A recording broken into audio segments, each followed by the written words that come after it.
Good afternoon, Kentucky Realtor family, and welcome to today's town hall.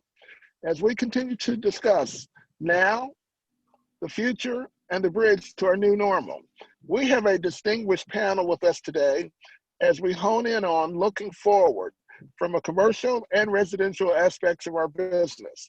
Our first panelist is Debbie Burdorf. Debbie is Director of Corporate Business Development for Semonin REALTORS HomeServices, a Berkshire Hathaway affiliate, where she works to establish long-term partnerships with companies, recruiting and relocating employees throughout the country.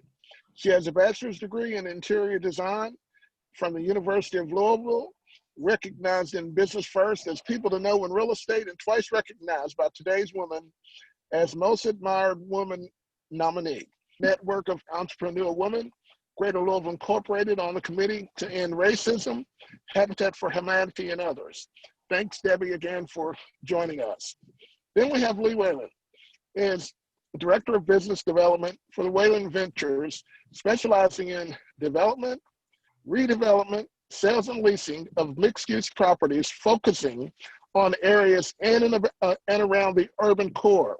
A graduate of Vanderbilt University, where Lee joined the Weyland Ventures team and manages the commercial leasing and brand development for over 75,000 square feet of multi-use urban properties. Again, a certified commercial investment member focusing on multifamily, office, retail, restaurant, and the hospitality sectors. Lee serves on the board of the Downtown Partnership and the Healing Place. Thank you, Lee. Our next distinguished panelist is Judie Parks. Judie is Senior Vice President, Director of Relocation and Business Development for Berkshire Hathaway HomeServices, Parks, and Weisberg Realtors.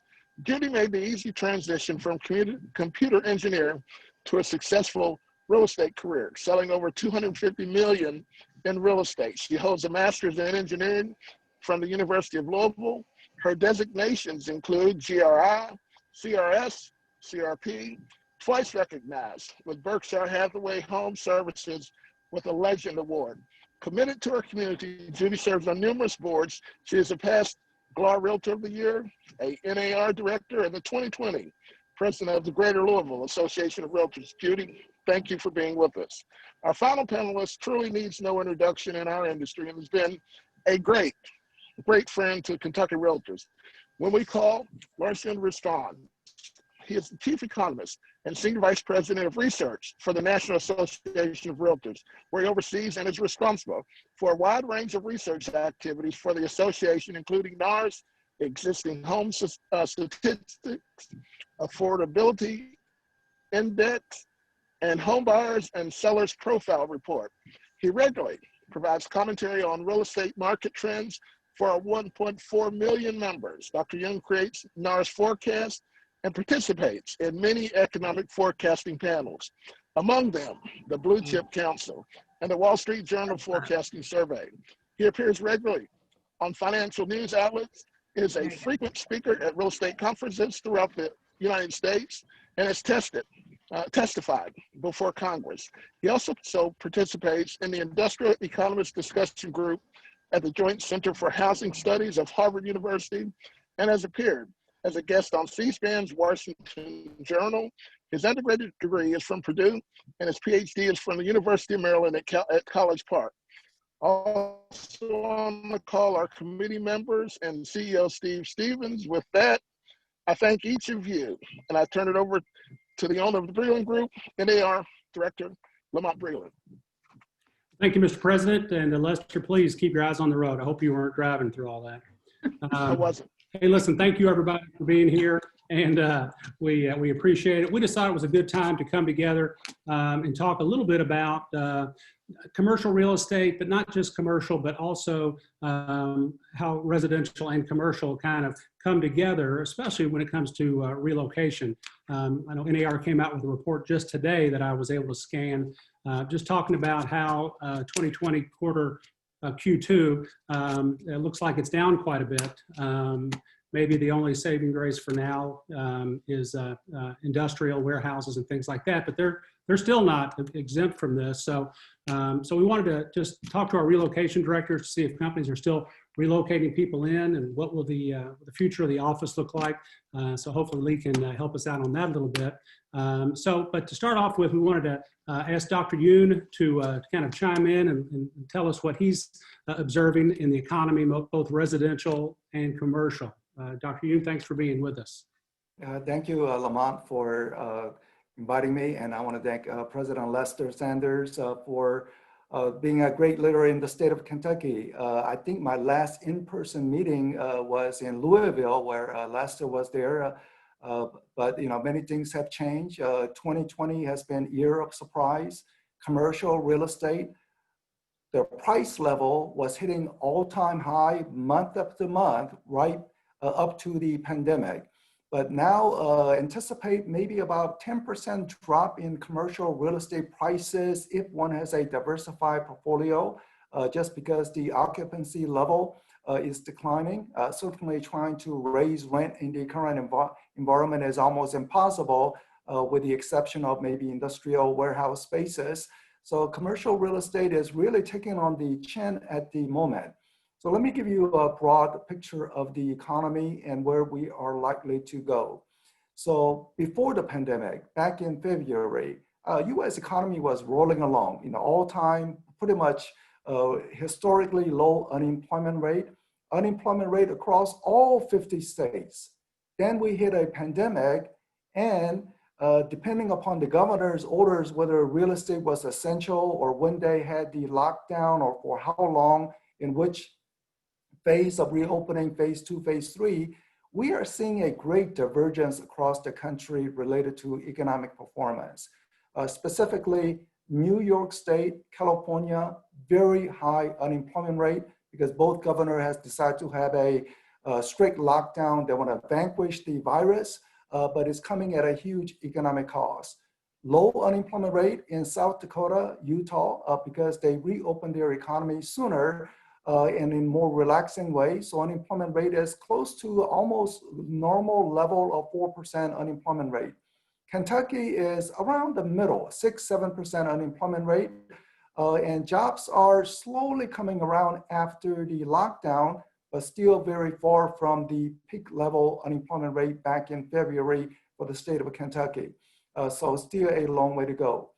Related to the office and the commercial real estate market is taking a larger hit compared to employment, because some people may be working and they are working from home. And these are specifically office related occupation. So whether in downtown Louisville, say in the downtown Lexington and other city centers, what you see is that office building, their lights are not really on in the evening, because even though they're still officially leased, many workers are simply working from home.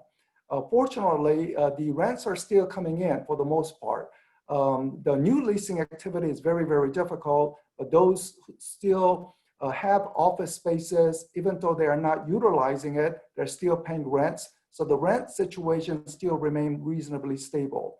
Multifamily apartment building, surprisingly, rents are holding on almost comparable to the pre-pandemic conditions. And this could be due to the massive stimulus package that was passed, especially people who lost jobs, the enhanced unemployment insurance benefit. What do I mean by that? What it means is that someone who used to work at a department store or at a restaurant or a hotel, they got laid off. And what do you know? Their unemployment check is actually higher than the wages they were receiving. Now, currently, the unemployment benefit amount is lower because they have yet to pass a second round of the stimulus package. Senator Mitch McConnell, is in negotiation with Speaker Nancy Pelosi about what the right amount of the stimulus package would be. But one of the sticky point is where Mitch McConnell believes that unemployment insurance cannot be continuously generous, otherwise people will not come back to work. While Nancy Pelosi is saying, well, if you want people to pay rents on time, purchase for other necessities, we need to provide generous benefits. But as I mentioned, the economy is steadily gaining jobs. And how do we continue this momentum? We are still, I would say, 50% recover in terms of those job losses. The US total was 20 million job losses in a month of April, 20 million. Just to put you in a perspective, over the past 10 years, America created 20 million jobs. All that 20 million job creation in 10 years, boom, gone in a single month. But it was not due to the failure of somehow the capitalist system or the failure of entrepreneurial spirit. It was just simply government said you have to stay in shelter. So that was the reason. So office new leasing looks to be very, very difficult. The apartment holding on, retail really suffering with the small business activity, down. Those who are still open, maybe using some of the small business administration loans or PPP, the paycheck protection loans, maybe they can hang on for another few months, but many are still indicating is a really tough time. But conversely, the industrial sector, as people have shifted their spending patterns online, is doing very well. So the fulfillment centers, the warehouses are doing well. The commercial members, this is where I would say the opportunity lie in this challenging environment. One is suburbs, rural towns, smaller towns, because as more and more people work from home, I know some people say, well, once the vaccine is discovered, and we know the vaccine will be available by spring of next year, things may be all back to normal. And I would say that is a wrong way to view it.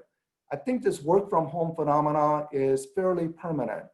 Maybe not to the degree where people are working from home 100% of the time, but maybe some kind of hybrid. Maybe it's half the time working from home, other half working from office. And if that is the case, many people will choose to have their residence out further away from the city, where they can get a more affordable house, larger size home, which is, by the way, which is the reason why home sales are absolutely booming at the moment. It's surprisingly, given the pandemic condition, high unemployment, home sales essentially almost touching record high levels. This autumn will be one of the best autumn months for home sales. This winter will be one of the best winter months for home sales based on the mortgage application data that I'm seeing. A strong number of consumers taking out mortgage, ready to buy home. So for the remainder of the year, looks to be very, very strong, and hence home prices rising. Another opportunity for commercial members, think about land development, because we need to build more homes. Residential realtors will say there's simply not enough inventory to fully satisfy demand. Multiple offers. By definition, multiple offers means one winner and multiple losers who have to start all over again, the whole process, which is a headache for the consumer and a headache for the realtors who are involved and need to restart the process. We need more inventory so we don't have these consistent cases of multiple offers. So how do we get more inventory? Well, those raw land, how do we turn it into developable lots? So commercial members, I think, who goes into some land, one of the things that we will be fighting hard from an AR perspective is the preservation of 1031 exchange, because someone who sells the land may have some profit and they will be obligated to pay tax unless they do a 1031 exchange. So only way to get more raw land into a home building lot is to assure that 1031 is available. The other part is the hotel industry naturally is suffering as people are doing far less travel. I give kudos to President Lester, able to drive around the state of Kentucky doing his duties, at least, but the hotel industry is still far from normal conditions. So the lodging is another areas where it is seeing some decline. One big surprise that we are seeing also in terms of the real estate is the vacation home sales, or what used to be vacation home sales. People are viewing work from home as also a work from vacation home. So home sales are much stronger in traditional resort areas, And I know in Kentucky, there are many areas where it's far remote from the city centers. So you may begin to see much more higher housing demand, where in, say, very small town, maybe they, in a typical year, they have 50 home sales. Now they may begin to see almost double that number in the upcoming year, because people are beginning to seek out more affordable, larger size home, which is generally available in the rural, smaller town areas. Let me end it by giving an outlook. First, regarding mortgage rates, expect continuing historically low mortgage rates because Federal Reserve is all in maximum liquidity policy. The stimulus package, let's see how it plays out. There's again still in negotiation, but at least it will provide some temporary juice to the economy. But we have blown up the budget deficit. Budget deficit is huge, but most economists would say fix the economy first. Don't worry about budget deficit at the moment. We'll worry about budget deficit in the future years. As related to the home sales, I think 2021 will be a continuing improving year. Home sales rising probably 6 to 7, 10%, not only from jobs recovery and low interest rates, but from some of your clients who have purchased their home 2 or 3 years ago are no longer happy. They need that 4th bedroom or 5th bedroom to turn it into office space for themselves and for their spouse. So we are getting second order housing demand. So I think home sales will be improving. Related to the commercial real estate, warehouses doing fine. I think the multifamily will still hold on reasonably fine because there was never overproduction. The only area of concern is the retail and the hotel sector. If you have a diversified portfolio of commercial properties, I would say it's going to be about 10% price decline over the next 12 months. Maybe another residual 3% decline after that before stabilizing. Only good news on the commercial in light of this bad news on the commercial real estate is that the commercial prices have risen so much prior to the pandemic. I think the price decline for the most property owners can handle it. They will still have positive equity given how much of a price increase they have experienced prior. Working from home, I wonder whether even from major cities of New York, Chicago, Detroit, they begin to see Kentucky as an opportunity. Certainly many of the technology companies based in San Francisco essentially have said you can work from home forever. So why stay in San Francisco in those tiny homes paying $1 million when one could easily buy a mansion in Kentucky? So very new economy. Let's see how everything plays out. But thanks you for providing me the opportunity to share some of my thoughts. And now I'm going to turn it over back to Lamont. Okay, thank you, Dr. Yoon, as always. Stay safe at home. All right. One of our members, Christy Gooch, just mentioned what I was thinking about second homes. We have a lake house down at Whalen, and it just seems like you just can't find one now. Prices are just going through the roof, and everybody seems to want to get out of the city and go to their lake house, whether it's Rough River or Cumberland or Barron or wherever it is. So that's been an interesting development. So let's get to our guest and make sure your mutes are off when you talk, and feel free to interact with each other and ask each other questions or follow up if you have anything. We're all here to learn. So Debbie, let's start off with you. You're with Semonin REALTORS, probably the largest real estate company in the state, and I know you all do a lot of relocation. What are you all seeing at Semonin right now with regards to relo? Well, first of all, thanks for having me. I am seeing we're active, we're busy. I mean, for the first couple weeks, everybody just stopped and was like, what are we doing? And then it started creeping up. I will tell you, healthcare has kept me busy. That segment of recruiting, and we have shifted. And we've always worked as a recruiting partner, but now even stronger, more recruiting of people that are, not existing transferees, not existing employees. So we had to figure out how can we help recruit people to Louisville when we couldn't even get them here. You couldn't put them on a plane. And if you could put them in a car, they were scared to come, you know, at that point. And so we created, myself and an agent were, one of our great realtors was, we work with a company and they came to us and said, we have to keep recruiting. So we created a virtual tour, and it's about a 2-hour tour, and it is built through a PowerPoint with about 80 embedded links, and it was put together in 2.5 weeks, and that has been phenomenally successful.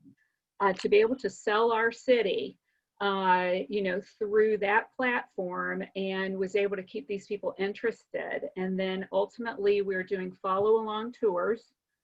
So it was setting an expectation to the realtor for their comfort level, and then with the transferee. I did call a couple of my companies here in the city and just said, hey, I'm on this panel, tell me what you're forecasting. And got some really interesting information. And these are large companies that are in downtown Louisville that right now are closed. Everybody's working from home. And their relocation nationwide is up higher than last year. Now, coming into Louisville, not so much, but some of this is based on mergers and acquisitions. And so they're just getting people in the right place at this point. I had one company tell me that they are holding on the lower director level and lump sum transferees, and that she's got like 20 in the pipeline that come next year, they'll be initiated. So early, like January, because their office isn't open, you know, at this point. The VPs, the director level and above, you know, in that higher range, they are being told they have to be on site. And so they're moving. So I think that, and I asked them, I said, do you feel like you've lost any really great candidates because of COVID? And everybody I talked to says no.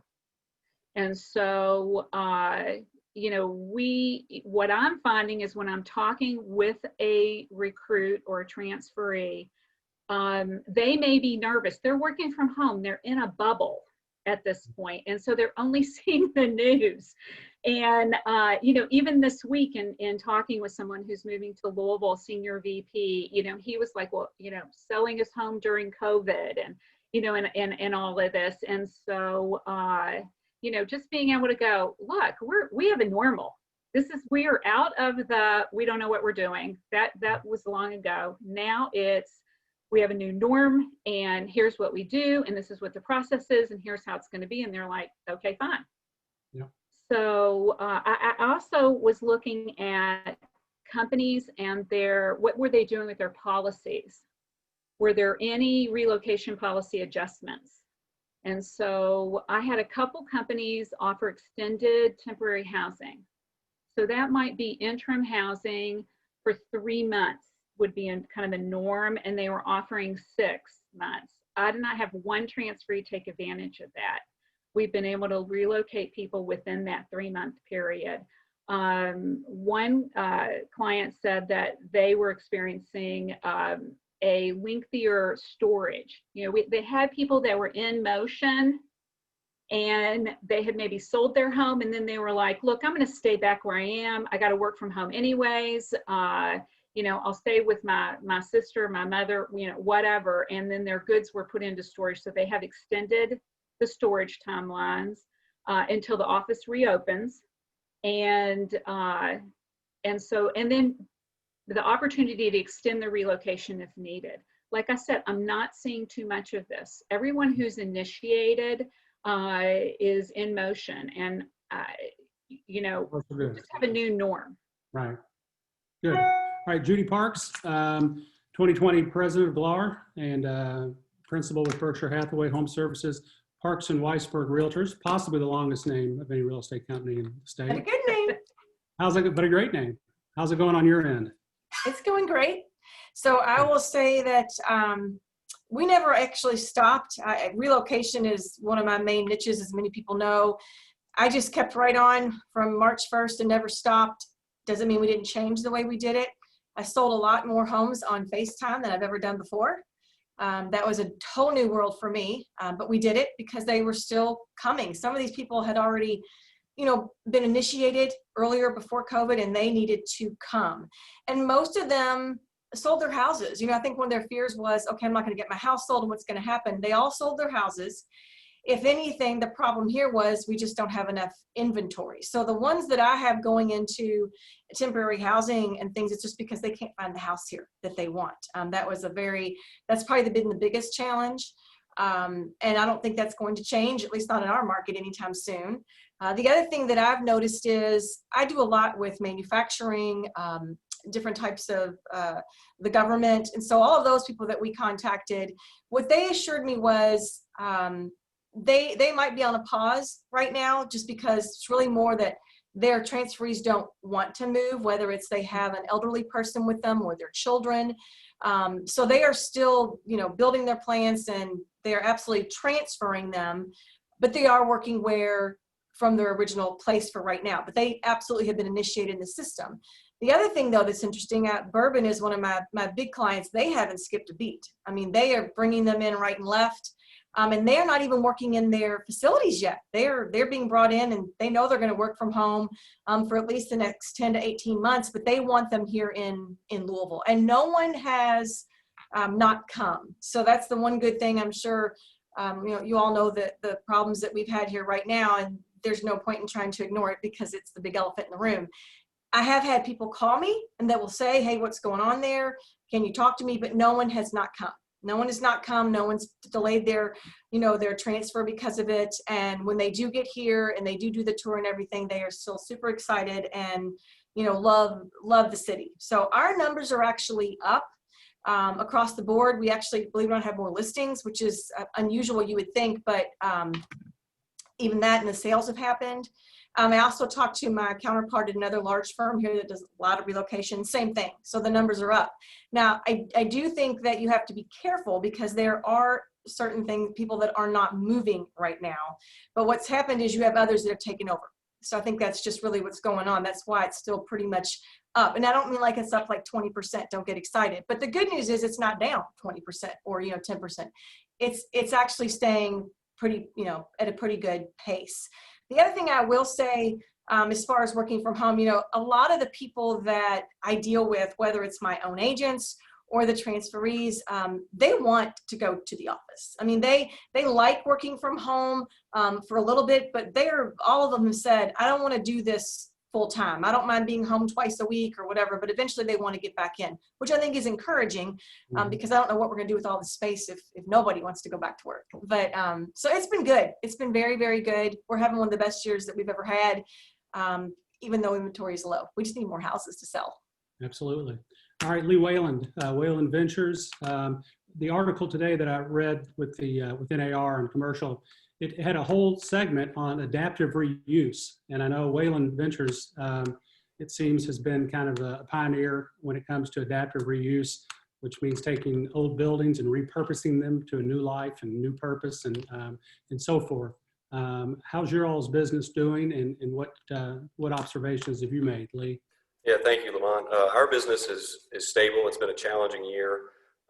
We had a lot of projects that were in the pre-development phase that have been pushed out for financing reasons or other reasons, but the current portfolio, between the combination of stimulus package and then also one thing Dr. Yoon didn't mention, but the financial lenders have been very willing to work with developers and owners in order to do forbearance, in order to work with us on delaying mortgage payments, which particularly in the hospitality and retail projects has been critical in order to keep those going. We have talked with a lot of the hospitality folks. They see that industry coming back in 2022. So they predict it's going to be a rough 2021, but then they look at events coming back more in 2022. We've got a music venue that also kind of forecasts the same return. The office space has been stable. As he said, I agree with Dr. Yoon, there has not been a lot of new leasing activity, but the current tenants are continuing to pay rent, or continuing to have a select few folks come downtown. I think that there's some over exaggerations about office going away. I think it's going to be similar to what retail was a few years ago, that with Amazon coming in and e-commerce coming in, people thought retail would just totally go away, and it hasn't gone away. It's definitely changed. And I think you're going to see the same thing with office. I think people are going to do that hybrid working model that's already been discussed. I think you'll probably see a shift away from the open office. I think people will go back to more private offices with some more walls in between to have more distance. I think you'll see changes in mechanical systems. I think you'll see changes in how spaces are laid out. And I think you'll see folks continue to get more efficient with their space. One announcement that I was encouraged by recently was the Baird announcement. They're spending $20 million to redo 4 floors of office in the CBD. So I think as things change, there'll be more opportunity downtown. There's a large vacancy. Downtown office has been struggling for the last 5 to 7 years, and the suburbs have been very strong. But I'm a believer in downtown, and there's been a lot of tourism, a lot of events that have occurred downtown. Kathy in the comments mentioned the fact that we're within 500 miles of half the population. I think there's going to be fewer people that want to get on an airplane and travel to conferences and travel for tourism. So I think our proximity in the middle of the country with a strong cultural feature like bourbon to attract people here is going to continue to drive people to want to come to downtown Louisville. So I know that this has been a challenging year, and the social unrest has not helped. I've been coming downtown every day to work, and I have felt safe the whole time. I think there's been a lot of, I don't want to say maybe misinformation, but there's been a lot of perception about downtown that's probably not been totally accurate. I think it's going to take some time to restore that confidence in downtown. But at the end of the day, we're one large community, and we don't want to be a suburb of nowhere. So I think that Dr. Yoon's right. There will be opportunities in suburbs. There will be opportunities in rural areas, but there still will be opportunity in the core. And there's a character and a fabric that you get downtown that you can't replicate with new construction. And that touches on the adaptive reuse. And there's still a lot of buildings downtown that have unique character, that are well located, that will be given new life. There was just an announcement this week that there's a 144-room hotel that's being planned at the Landmark building at 3rd Street, right near the new Omni. And so I think you'll continue to see those types of investments because the fundamentals in Louisville are good. We're a stable community. We've had a rough year, but our downtown with the Yum Center, with the addition of the new hotel rooms, we're much more attractive than we were 10 years ago for conventions that want to come here. So we used to lose out a lot to the Nashvilles and the Indies, but we've really stepped our game up over the last 10 years. And now we've got more hotel rooms. We've got over 24,000 hotel rooms, so we can host larger conventions. And so we've really made ourselves a destination. And I think that this year and next year are going to be down years, but I think we're poised to recover quickly from this as long as our leadership is committed to making changes and committed to working hard to make people feel safe downtown. Mm-hmm. That's good. So, Judie, you mentioned the elephant in the room. Obviously, it is and it isn't. I mean, we've talked a lot about the KYR, the racial tensions that were brought on by the death of Breonna Taylor and the subsequent, there's been a lot of positives that have come out of it too, but unfortunately, we don't see that. Lester, President Sanders has put together a diversity task force, which is meeting regularly and trying to just make gains, to have the conversations that need to be had. To our reload directors, what do you say to these people? I mean, you mentioned the video, and the first thing I thought is, I hope you got pictures 4 months ago, it's just, but it is what it is, and I don't know. Luckily, the boards are starting to come down, but more importantly, there's dialogue, and we're seeing some real changes and paradigm shifts. But that's maybe hard to convey to companies that may be thinking about relocating into town.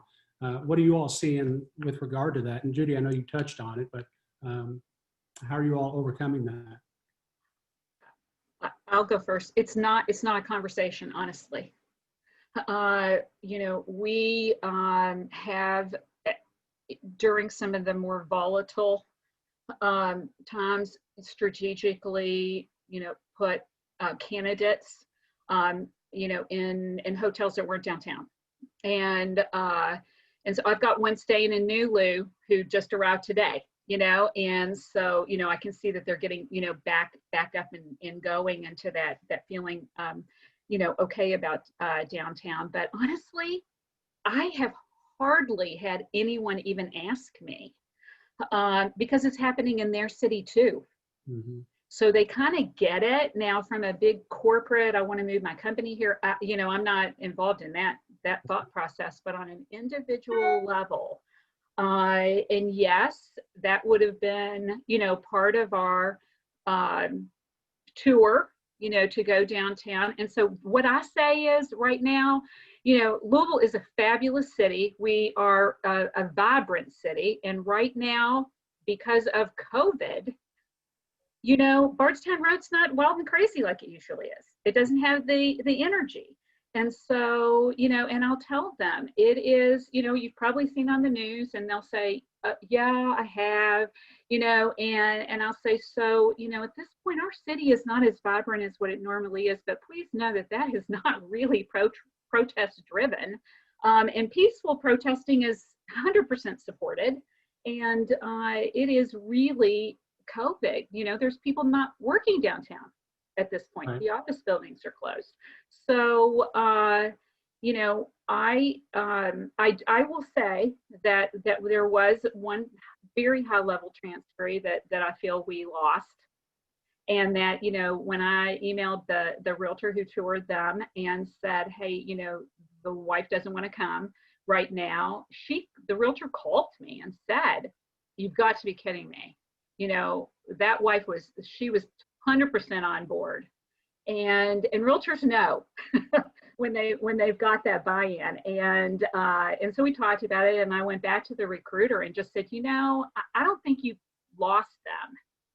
At this point, there were so many positive triggers, for this transferee to come here. And the recruiter said, we know we're going to follow back up with them. But at that moment in time, they were in town, or they just left right before, there was an event, and it scared them. Yeah. So, but on the whole, it is not a conversation. So Judie, what do you, I guess one fear is that, we don't talk about things that are uncomfortable. So maybe it is the elephant in the room to the relo people. They're like, I'm not going to go there, but boy, did I see it. I don't know. I mean, what do you think, Judie? Oh, so the one thing is, I don't bring it up. Let's just be clear. It's not like I bring it up to them. I have people that call and ask. And really what they want to know, and they just want to hear from me or whoever, is that it's going to be okay. That's really what they're asking. Is this going to be okay? And that's what you say. Yes, it's going to be okay. This is an ugly time right now. It's something we're going to have to get through. And if it had been dealt with right the first time, we wouldn't be here, and we are. And I think it's on how you just say it. They really just want reassurance. And I have had nobody not come. Like I said, they really just want you to say, yes, it's okay. Now, what I do think is unfortunate, I have never had someone stay downtown right now, and not because I wouldn't think about it. It's just this, I'm not the one that usually places them, their businesses. But the past couple times, they have put them down there. And what's been unfortunate is they couldn't eat. I mean, it didn't occur to me. This was just like a month ago.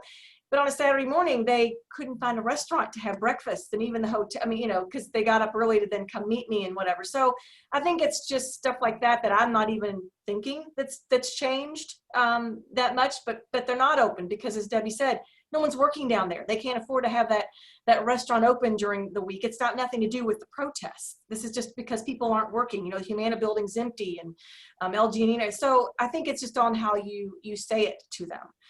The other thing I will say, and we have this problem in Jefferson County, and Debbie knows this, we probably get more questions and concerns about the school system than we do about anything else. And that would probably be the biggest thing, that if there was a way to address it, and that's whether it's an individual or it's a company. Now, I do have a big group move that has been put on hold, but it's not because of either one of those things. It's really because of COVID. A lot of those people don't want to move yet. But there's no question that is a huge problem for us in Jefferson County to get anybody to come here. I mean, it's hard. That is the big question that we have to overcome and try to explain to them how it works. And again, I do it in the most positive way I can. But it's hard because their coworkers or their friend they're just telling them all these, awful stories, right? Just like the news. If it bleeds, it leads. They never tell them the good things. So that's probably the other hard thing. But no one's not come because of it. They just want reassurance. They just want you to say it's going to be okay. We're going to get through this. So is the question more about, because it seems like that's always been a thing, JCPS isn't, we don't have good schools, but is it more now because of non-traditional instruction and COVID and that type of thing? No, the big problem with Jefferson County schools is that, especially if you have a child, kindergarten to 5th grade, this is the big problem. We cannot tell you where your child is going to go to school. You can't, because the way they do the clusters and everything. And you can imagine you're a transferee coming into a new city, nobody. And most of them come in after they've already done registration for JCPS. And they don't know how to figure out like where they want to, because for many of them, if you have kids, that school systems, that's their anchor. I mean, that is their anchor. That's how they make all their decisions. Well, suddenly they don't know how to make their decision because they don't know where they're going to go to school because of the way it's worked. So it's not even that they're necessarily good schools, bad schools. It's nobody wants their kindergartner on a bus for 3 hours a day. They just don't want it. Who would? I wouldn't. I mean, so that's the reality of what we're faced with, or having to get off at the depot and then take another bus. And so that's really the bigger issue. It's just where's my kid going to go? And I can't tell them that. Debbie can't tell them that. No one can tell them that for sure. You can't even call JCPS and tell them that. So that is the biggest frustration with the way that it works. That's just the bottom line. And that's why a lot of them go to Oldham County or go to Bullitt County. They are very much, this is your neighborhood, this is your school. I can tell you that if you pick a house on this street, this is where your child's going to go to elementary school. It's that easy. It's that, that's the way it works. Got it. Lee, let's talk about, it seems like we were really hitting our stride, not just nationally, but here in town with, co-working and all that type of thing, collaboration, and a lot of new cool spaces going in and, filled to capacity. And then this hits and it's not cool to collaborate anymore. We're better than that. No, but it's just, so what do you see as the, we talked about opportunities, someone pains, someone gains. I mean, that's just the entrepreneurial spirit. Where do you see the possible, are there any opportunities for creating a new type of office environment or space that's maybe smaller and more nimble, that caters to the things? I'll tell you what I'm thinking is we just at our association, we have a leadership class. We're trying to find, think of the Parklands, a place to meet for half a day. It's like $600 or $800 for half a day. And it's booked up, for like months, because I think people want to get in a socially distanced area where they can still get together, but still, and still, teach or have trainings or whatever. Do you see any opportunities there in commercial? I do. We're actually designing something like that now. But before I get into that, I do want to quickly add, I think in talking about the COVID versus social protests and the impact downtown, I think it's too convenient to blame it all on COVID. COVID is certainly a factor. There's certainly a lot of companies that are not returning workers to downtown because of COVID. But the social protest is a real challenge for downtown, and it is a real challenge for restaurants. And there's a lot of people that are not coming downtown because of their perception about the social protests. And I don't think we can ignore that, and I don't think we should ignore that. And I think we, as a community, really have to take these issues head on and recognize that there's a lot of people that are very upset about some things for very good reasons.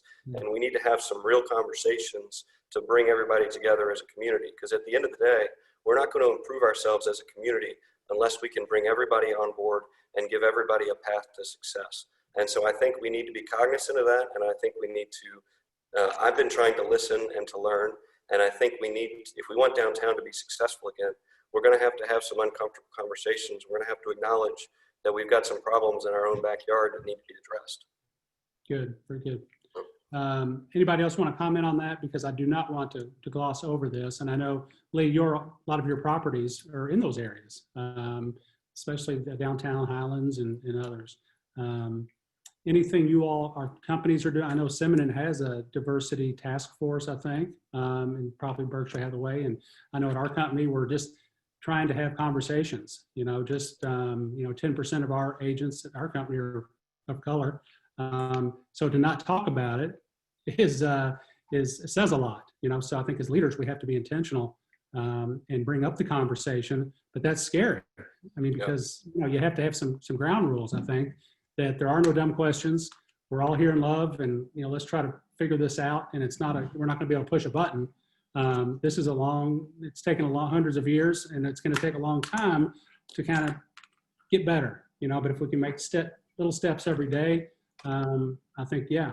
So anybody else? And I believe in moving forward, and I believe in action. And we've been trying to meet with some diverse business owners to try to talk to them about some programs that would be helpful. I think access to education, maybe some scholarship funds that could be created. I think access to capital for minority businesses would be an important program. So if you're trying to grow up a minority business, you can actually go get a loan from somewhere and have tools to grow. I think support groups, you know, like a Vistage or like executive training to try to teach people how to grow companies. I think some of those are ideas that are being thrown around, but I do think that the business community needs to come together with some action plans and try to get some local organizations to fund some of these initiatives that might be able to help grow some of those businesses and help educate folks about home ownership and wealth planning and investing and some of those things. And it's going to take a lot of different efforts, and those are just some ideas, but I think that's what we're going to have to, as a business community, commit to do is how can we support that? How can we make some progress there? And it's not going to happen in a year. It's going to take, you know, 10, 15, 20 years of incremental work that's going to pay off over time. Good. Anybody else? So Lamont, as you mentioned, I'm the incoming board president. So I have a retreat with my board of directors, and our opening retreat this year was all about systemic racism and redlining, and Gina Dunlap came and did a wonderful program for us at the Gein Center so that we could socially distance and be together. And I think the main point that we came from there was that we wish we'd had more time actually to dive into it. So that is one of my main initiatives as the board president, is to educate our 4,700 agents as best I can to help them work through this. And like you said, if you don't know how we got here, we're never going to get out of it. And that's the truth. We just have to all look at it and take our blinders off. And the only way to do that is to really do a deep dive, talk to the people that have done the homework, and as painful as it might be, look at it, read it, learn about it, and go out there and become a better city because of it. So that's how we are doing it, or how I'm trying to do it as the board. And then at the company, we're also having a redlining, seminar too. So that's what we're doing to try to help. Good. All right. You know, let's talk a little bit about, Lee, I do want to circle back in a minute about the office thing, but Debbie, I know your all's company. Now, are you just with Semonin, or do you also cross over with Huff and Rector Hayden? Well, yeah, we all are under that umbrella. The reason I ask is HomeServices. We've talked a lot about kind of, because we're all kind of Louisville, for the most part, Louisville folks. What do you know, and this is open to anybody, if you have operations out in the state, anything that, are there parallels in Lexington and Northern Kentucky and even Eastern Kentucky and some of the others? Do you know if there's any, and I'm talking more the relocation side? Well, I tell you, we've been doing meetings for the last 4 weeks based out of our Minneapolis headquarters. Relocation, HomeServices relocation has been running with all of our sister companies. And so, I think that we're all kind of feeling, the same way. Mm-hmm. I think that, business has continued in, especially in certain sectors. And, it's so I'm going to say we're all kind of, in the same, position of moving forward, getting smarter, getting better, and working with companies on their relocation and recruiting. But as far as my actual, yes, I do partner with our sister companies throughout the country, the nation, when we're relocating people. And usually, we're driving that segment of it. Either that we're taking them there, or we're selling their house in that city, or whatever. Gotcha. Speaking of driving, Mr. President, you've been driving around the whole state. I think you're doing it right now. Do you have any takeaways as you're going, from Pikeville to Paducah? with regard to the economy and even racial relations. I mean, things, you know, this is affecting all of us, but in different ways in different parts of the state. Now, Lester's probably trying to unmute. He's still muted. Yeah, I think you're muted there, Mr. P. I think I'm unmuted now. There you So go. as I've traveled around the state, I still find from a real estate standpoint that our people are busy. I was in Western Kentucky in Bowling Green yesterday, and they were busy. Inventory is a problem, although we know that that's one of the fastest growing areas in the state, either the first or second fastest growing area in the state. So people are extremely busy there, not enough inventory. I was in Murray this morning, the same thing. And at noon, I was in Hopkinsville. Again, it's the same conversation from a real estate standpoint. They're not experiencing, at least to where they can see it, the racial unrest like we've seen. No. But again, it's real, it's there, whether you live there and you see it or not, it's still in your community. And so that's why it was something important that Lee said. These conversations, that, as we said when we first started talking about them from a racial standpoint, are difficult, but they're conversations that need to be had, and they've got to continue on. And I think we're trying to do some things positively from KYR with continuing to recognize and different cultures, different heritages. For instance, right now the Hispanic Heritage Month, we've been putting up backgrounds so that people know that we're doing things like that. They don't see it and get it all. They might just wonder what it is initially, but after you continue to see it and feed them that information, they start getting it, and then people say, "Well, let me do that too." Mm-hmm. And so I think this has been a wonderful conversation, not only from Dr. Yoon being on, everybody wants to hear him, but as Lee brought his points, and Debbie and Judy have different perspectives. I certainly appreciate everybody being here. So thank you so much. Yeah, very good. And Lamont, I don't want to stop without saying to you, you've done a marvelous job moderating here today. Thank you. Back at you.